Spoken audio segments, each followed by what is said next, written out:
회의 시작하겠습니다. 예산안 법정 처리 시간이 며칠 남지 않았습니다. 이 예산안의 쟁점도 그동안 여야가 합의되지 않은 부분이 공무원 지원 관련, 최저임금 보전 관련, 또 아동수당 관련 이런 예산들이 아직도 합의가 되지 않고 있습니다. 이 중에서 특히 공무원 17만 4천 명을 앞으로 지원하겠다는 이 예산이 2018년도 경우에 5,349억 원 있습니다만 이 예산은 그대로 두면 앞으로 30년 동안 300조 원 내지는 400조 원의 국민 부담으로 연결될 예산입니다. 그래서 이 첫 해의 심의가 대단히 중요하고 우리 바른정당의 입장은 공무원 지원은 소방관이든 사회복지 공무원이든 꼭 필요한 공무원은 늘려야 되지만 공무원의 어떤 전환 배치나 인력 구조 조정이 먼저고 정부 여당이 이 17만 4천 명 또 공공부문 일자리 81만 개를 그대로 고집하는 한은 결코 동의할 수 없다는 점을 분명히 밝힙니다. 바른정당과 국민의당의 정책연대 협의체가 곧 시작을 하게 됩니다만 이 바른정당과 국민의당의 정책연대 협의체가 제일 먼저 시급하게 중점적으로 다뤄야 될 부분이 바로 이 예산안에 관한 거라고 생각합니다. 수요일 날 회의를 시작하게 되면 바로 이 예산안에 관한 입장을 분명히 정해 주시고 원칙을 가지고 임하고 만약 정부 여당이 끝까지 자신들의 원안을 고집하고 합의가 되지 않을 경우에는 정부 예산안을 부결시킬 수도 있다. 부결시키기 위해서 바른정당과 국민의당이 힘을 합치고 부결될 경우에는 정부가 다시 예산안을 편성해서 국회가 다시 재심의, 재의결하는 절차를 밟을 수밖에 없다라는 점을 분명히 하고 우리 정책연대 협의체에서 이 점을 집중적으로 의논해 주시기를 당부드립니다. 어제 제가 대법원장이 구속적부 심사를 한 법관에 대한 집권 여당 국회의원들의 인신공격, 모욕주기에 대해서 대법원장이 사법부의 독립과 권위를 지키기 위해서 분명히 입장을 밝혀야 된다라고 요구를 했습니다. 오늘 재차 대법원장에게 이 문제에 대한 입장을 분명히 밝힐 것을 요구를 합니다. 저는 지난 8월 말에 한명숙 전 국무총리가 불법 정치자금 혐의로 유죄 판결을 받고 2년 실형을 살고 의정부 교도소에서 출소하는 날 집권 여당의 국회의원들, 정치인들이 그 의정부 교도소 앞에 새벽에 우르르 몰려가서 마치 영웅이 출소하는 것 같처럼 그렇게 하는 걸 보고 정말 부끄러움을 모르는 집단이다라는 생각을 했습니다. 지금 이 정부나 집권 여당이 걸핏하면 사법부에 대해서 이런 식으로 인신공격과 모욕주기를 오히려 조장해서 사법부의 독립을 해치고 있는 이런 행태에 대해서 저는 정말 걱정이 많습니다. 이 부분에 대해서 사법부의 수장이 분명히 입장을 밝히고 사법부의 독립을 지키려는 그런 의지를 보여야 된다고 재차 촉구합니다. 방송문화진흥회 박문진이 MBC 사장 공모를 한다고 합니다. 저는 이 점에 대해서 아주 오랫동안 지켜봐 왔습니다. 저는 오래전부터 이 공영방송의 지배구조 개선에 대해서 남달리 관심이 있었고 일관되게 정치 권력으로부터 독립된 공영방송의 지배구조, 경영진의 선임 이것을 주장해 왔는데 마침 더불어민주당이 야당 시절에 공영방송의 지배구조에 관한 법안을 냈었습니다. 그것도 전 국회의원이 당론으로 냈었습니다. 그런데 그 법안은 지금 국회에서 잠자고 있고 방치되고 있는 가운데 박문진이 MBC 사장 공모 절차를 들어갔다. 이거는 분명히 이 문재인 정부가 공영방송을 장악하려는 의도를 아주 노골적으로 드러낸 걸로 볼 수밖에 없습니다.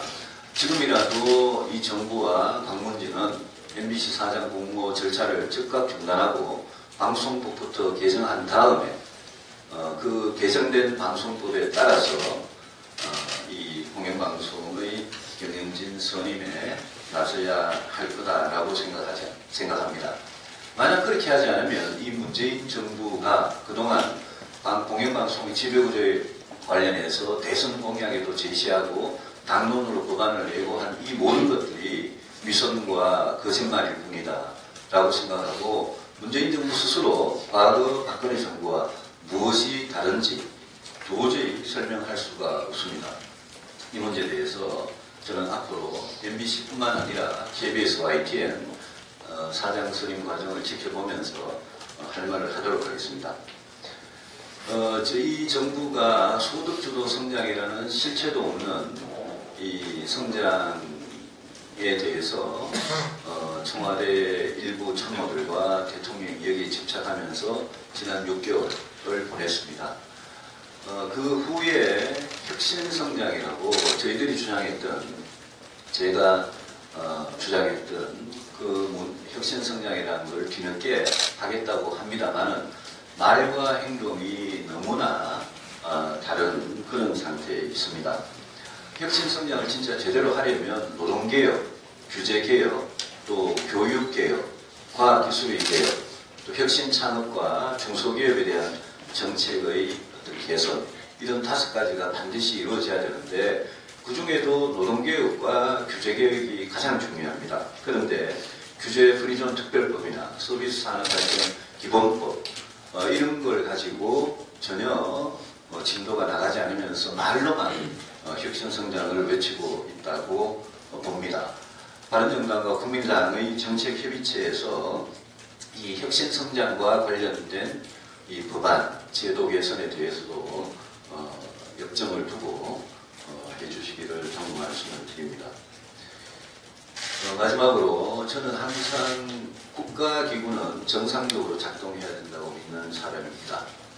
최근에 청와대에서 국민청원이라는 이름으로 정말 중요한 과제들에 대해서 정부 부처를 정상적으로 작동시키지 않으면서 청와대가 이런 모든 일을 주도해 나가는 그런 모습을 종종 보게 됩니다. 최근에 청와대 민정수석이 청원을 이유로 낙태죄에 대해서 내년에 실태조사를 하겠다, 또 이 폐지 가능성을 시사하고 이런 것들은 국가기구가 정상적으로 작동한다고 볼 수가 없는 그런 사례들입니다. 우리 정부는 분명히 대통령과 국무총리와 국무위원들이 정책에 대해서 이 결재 권한을 갖고 있지 청와대 비서들이 정책에 대해서 결재 권한을 갖고 있지 않습니다. 그럼에도 불구하고 모든 정책이 대통령과 청와대 비서진을 중심으로 이루어진다면 이렇게 가다가는 최순실 국정농단 사태와 같은 그런 비선 실세가 청와대에서 힘을 쓰면서 국정을 주무르고 국가의 정상적인 이 국가기구라고 할 수 있는 각 정부 부처들은 청와대 입만 쳐다보는 이런 일이 발생할 가능성이 지금 매우 높은 상황으로 가고 있습니다. 이 점에 대해서 대통령께서 분명히 정부 부처 또 그 권한과 책임을 가진 공무원을 중심으로 국정을 추진해 나가는 그런 모습으로 돌아오기를 촉구합니다.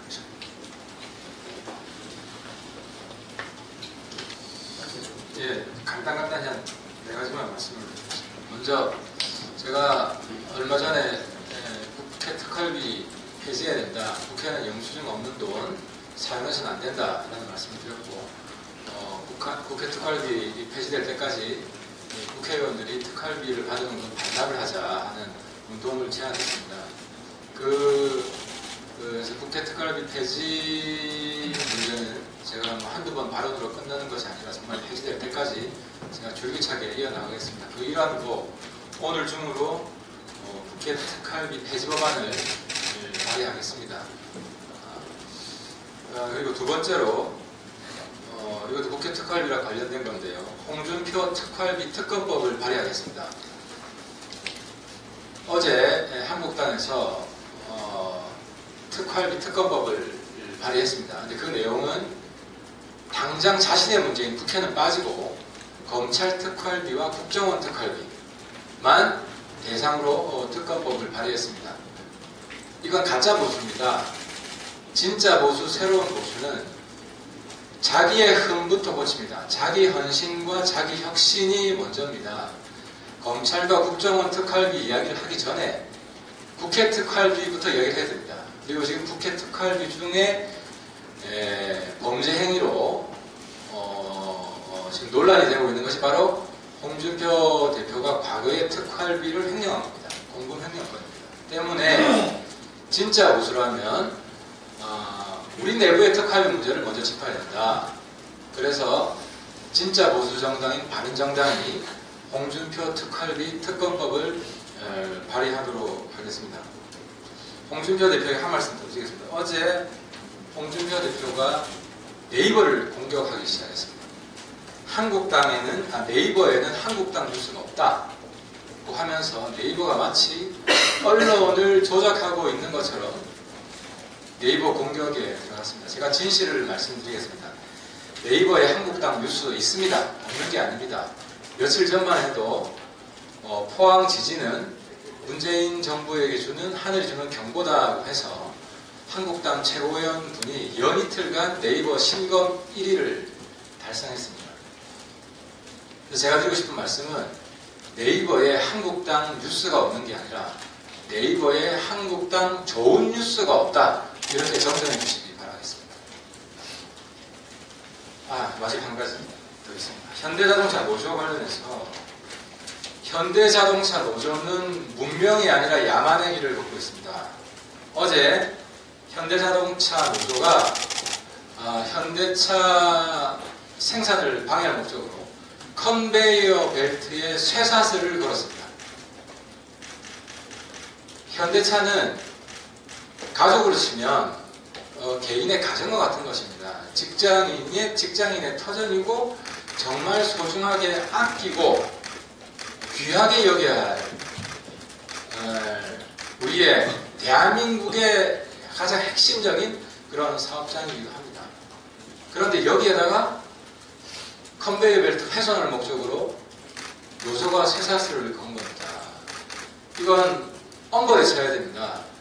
제가 살펴보니까 이건 명백한 업무방해죄고요. 그래서 검찰은 현대차 노조가 컨베이어 벨트에 쇠사슬을 건 이 사건에 대해서 즉각 수사에 착수하고 엄벌에 처할 것을 촉구합니다. 아울러서 이 발단이 황당합니다. 이 발단은 뭐냐면 현대차가 신차를 추가 생산하려고 하는데 현대차 단협에 노조의 동의를 받도록 되어 있습니다. 그래서 이게 제가 놀란 겁니다. 아니 공장이 더 많은 차를 생산하려는데 노조가 그걸 왜 반대합니까? 이걸 반대해서 벌어진 일입니다. 그래서 앞으로 어떤 회사가 더 많은 제품을 생산할 때 노조의 동의를 얻도록 하는 것은 제가 금지시키는 법을 발의하겠습니다. 지금 대한민국은 생산이 모자라서 문제고 고용이 모자라서 문제입니다. 근데 더 많은 생산하려는 것을 못하게 하는 이런 노조의 전횡을 막을 수 있는 법을 조만간 발의하도록 하겠습니다.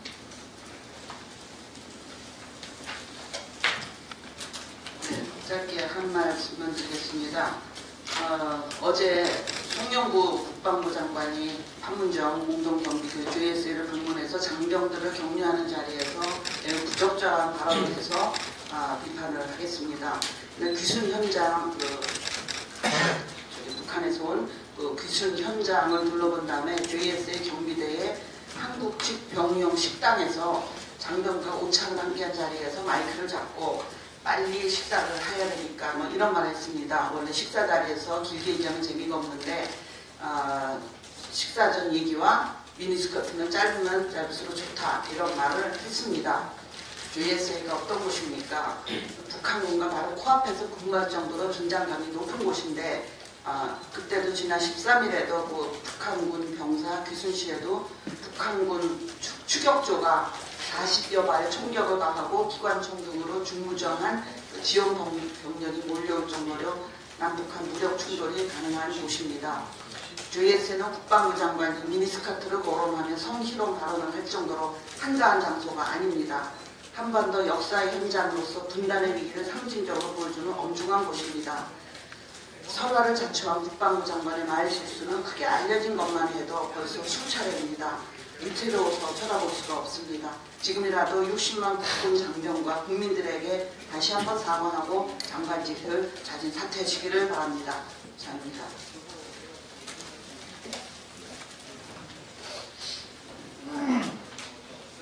예, 정부가 2021년부터 고교 학점제를 전면적으로 도입하겠다는 계획을 어제 발표했습니다. 우리 바른정당도 지난 대선 과정에서 학생 중심 교육 과정의 중요성을 설명하면서 수강 신청제와 무학년제 도입을 골자로 한 교육 공약을 제시한 바 있습니다. 따라서 고교 학점제의 기본적인 취지에 대해서는 공감을 합니다. 하지만 교육의 근간을 바꾸는 대대적인 개혁임에도 불구하고 대통령 임기 안에 마무리해서 현 정부의 성과로 삼겠다는 무리한 욕심과 조급증이 오히려 교육 현장의 혼란만 가중시키고 있습니다.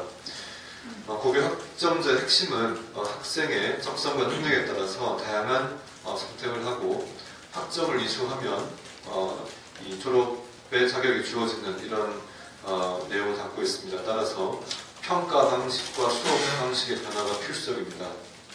또 대입 제도 또한 함께 연동되어서 바뀌어야 함에도 불구하고 이 문제들에 대해서는 전혀 대안도 제시하지 않고 언급도 않고 있습니다.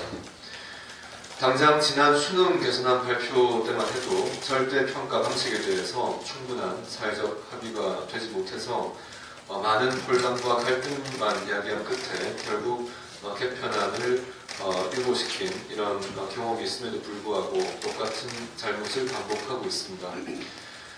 그리고 국가교육회의를 두겠다고 하는데 이런 식이면 국가교육회의 자체가 필요가 없을 것입니다.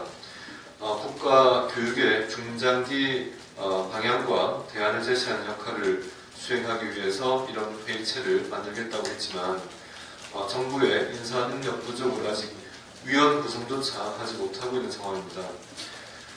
이런 중요한 문제를 국가교육회의가 구성되지도 못한 상태에서 정부가 대통령 뜻에 따라 결정된 사항을 마음대로 추진한다면 국가교육회의는 구성되더라도 거수기 역할밖에 못할 것이 명백합니다. 따라서 예산을 들여가며 이런 위원회를 구성할 필요가 없을 것입니다. 내년부터 운영될 연구 선도학교를 11월 마지막 주에 발표하고 한 달 남은 12월까지 대상을 선정할 계획이라고 합니다. 당초에 11월에 이 시도교육 채용 대상으로 설명회를 개최하려고 했지만 현재로서는 물리적으로 거의 불가능한 상태이고 이렇게 되면 제도 전반에 대한 일선 학교나 선생님들의 이해가 부족한 상태에서 학교가 선정될 수밖에 없습니다. 그리고 연구 선도학교에는 학생들 수요에 걸맞는 다양한 과목을 개설할 수 있도록 매년 4, 5천만 원을 지원하겠다고 하는데 교사 한두 명 더 채용하기가 어려운 이 비용 지원으로 과연 이런 학생들이 요구하는 다양한 수요를 충족시킬 수 있을지 의문입니다. 한마디로 교육 현장의 혼란은 안중에 없이 대통령 공약 실천하기에 바쁜 무늬만 고교 학점제라고 할 수 있습니다. 따라서 시간이 걸리더라도 충분한 사회적 합의를 모으고 중장기적인 로드맵을 완성해 나가기를 촉구합니다.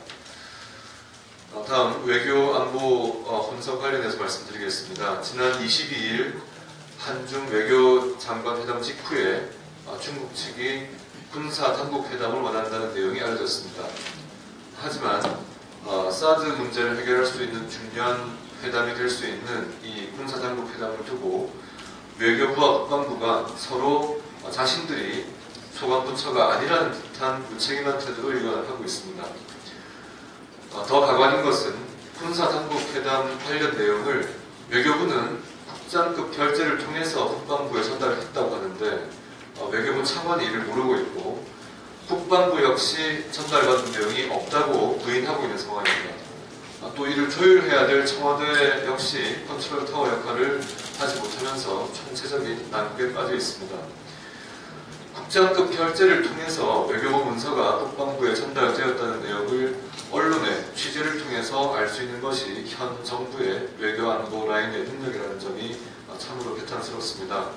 이런 상황이라면 과연 다가올 한중 회담을 제대로 할 수 있을지도 의문이고 이것이 정권 초반의 혼선이라면 국민들도 이해를 하시겠지만 이미 출범한 지 이제 여러 달이 지나서 이제는 정상적인 국정 수행이 되어야 할 시기에 대통령과 청와대는 이런 외교 안보 라인의 난백상의 심각성을 인식하고 있는지는 의문입니다. 인식하고 있다면 특단의 쇄신책을 마련하기를 촉구합니다. 의원님들 당대표께서 말씀하셨지만 국민의당과 바른정당의 정책연대 협의체가 내일 출범하게 됩니다. 내일 오전 10시에 노원회관 제8간담회실에서 국민의당 이용호 정책위 의장 그리고 권은희 원내수석 부대표 그리고 바른정당 김세현 정책위 의장님과 제가 함께 참여하게 됩니다. 양당의 정책국장과 의원국장도 함께 배석할 예정입니다. 명실상부한 정책연대의 역할을 위한 협의체 역할을 해나가도록 하겠습니다. 현재 정기국회 중으로 내년도 예산안과 민생개혁법안 처리를 앞두고 있습니다. 국민의당과 바른정당의 이 순수한 정책연대를 위한 기구로서 민생개혁에 중점을 두고 논의를 해가도록 하겠습니다. 무기력하고 성과 없는 거대 양당 체제를 종식할 강력한 제3정당을 기대하는 국민들의 여망을 거부할 수 없는 상황에 이르렀다라고 생각합니다. 국민의당과 바른정당 정책연대 협의체는 이러한 국민들의 요구에 부응 정책을 통한 민생 해결, 정치 개혁, 사회 개혁을 추진해 나가도록 하겠습니다. 이상입니다. 의원님들 혹시 말씀 주실 거 없습니까? 예, 비공개로 들어가기 전에 대변인과 부대변인 인선에 대해서 말씀을 드리겠습니다. 유이동 수석 대변인 인선 이후에 두 분의 대변인을 모시도록 오늘 아침 최고위원회에서 의결을 했습니다. 한 분은 이종철 대변인, 서울 강서구 병당협위원장입니다. 유임이 되셨고요.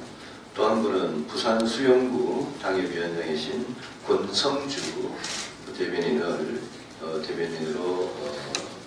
선임했습니다.